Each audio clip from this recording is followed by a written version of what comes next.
deductive arguments just don't work. They lead to irrational actions. Don't you think this is completely ludicrous? Yes, it's probably nonsense. Assalamu alaikum wa rahmatullahi wa barakatuh. May the peace and blessings of God be upon you all. Now, as you've seen in the clip, Professor Krauss reckons, or according to Professor Krauss, deductive arguments don't work. But does that even make sense? I mean, philosophers and people have used deductive arguments for centuries. And I think this is down to the fact that Professor Krauss doesn't understand what a deductive argument is or what deduction is. So inshallah, God willing, what I'm going to try to do is explain what a deductive argument is and then, give you an example. So it's better understanding, and Professor Krauss actually understands what a deductive argument is and why it is so sound.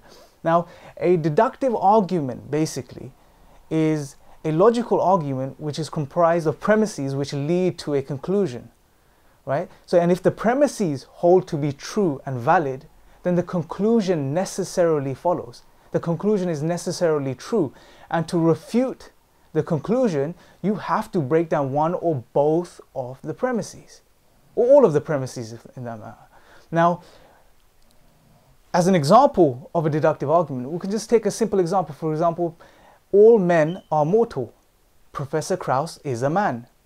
And in conclusion, therefore, Professor Krauss is mortal. And this is a simple example, and it illustrates the logic behind the deductive argument and why they are so sound. Now, in the debate, what happened was that Hamza presented several deductive arguments to Professor Krauss. And Professor Krauss didn't really address any of them. And if anything, what was sad, I guess, in some respects, was that for the argument of inimitability of the Quran, the argument that Hamza presented, which was a deductive argument, and the conclusion was that the Quran is a miracle because of the structural features, Professor Krauss went straight to the conclusion and said that, and tried to redefine the conclusion by saying, it's about aesthetic reception and how it sounds, and how it's beautiful Arabic. And it's attacking the conclusion of a deductive argument doesn't break down the argument. The argument still stands. He had to break down the premises, which he did not do.